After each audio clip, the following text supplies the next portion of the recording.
प्रिय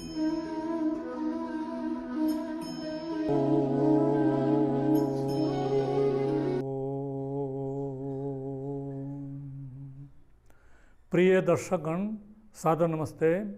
आज हम योग दर्शन चालीसा के अंतिम सूत्र 40वें सूत्र पर और योग दर्शन के भी अंतिम सूत्र पर विचार करेंगे।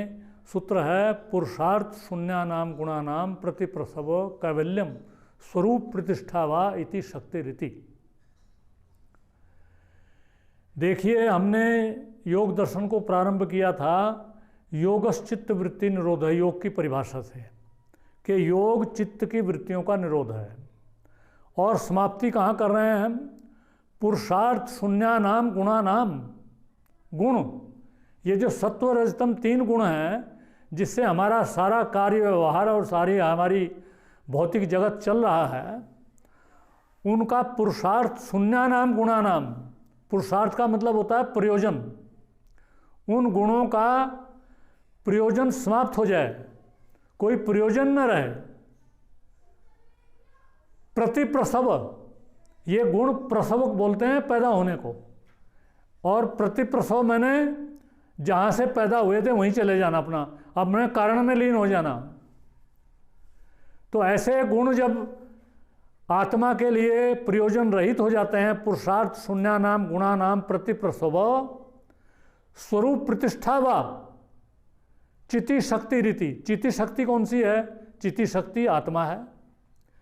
ये जो शरीर हम लिए फिर रहे हैं, इसकी चिति शक्ति आत्मा है, और पूरे ब्रह्मांड की चिति शक्ति परमात्मा है। और अपने अपने शरीर की सब जो भी आत्माएं जिस शरीर को ग्रहण कर रही हैं, उन सब की चिति शक्ति उनकी आत्मा है। तो आत्मा अपने स्वरूप में टिक जाए।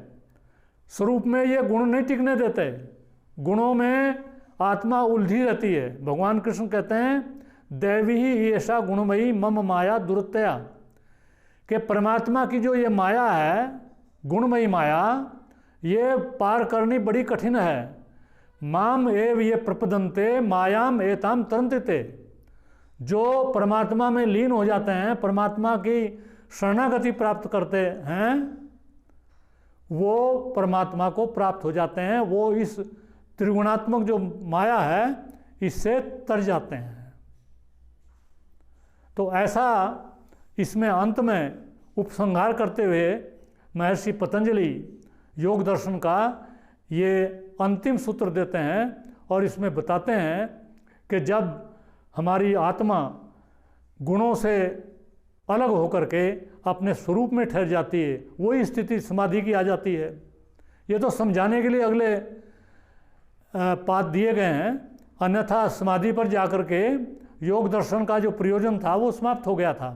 लेकिन और अच्छी तरह से समझाने के लिए और बहुत ऊंची श्रेणी के जो साधक हैं और जो सिद्ध हैं, उनको बताने के लिए ये अंतिम कैवल्य पाठ दिया गया है। और इस अंतिम सूत्र में इसकी इतिश्री की गई है इस योग दर्शन की, और इसमें बताया गया है कि सारा जो हमारे ये गुणों वाली जो प्रकृति है, इससे मुक्त होकर के जब आत्मा जो चिति शक्ति है अपने स्वरूप में स्थित हो जाती है, उसी को कैवल्य बोलते हैं।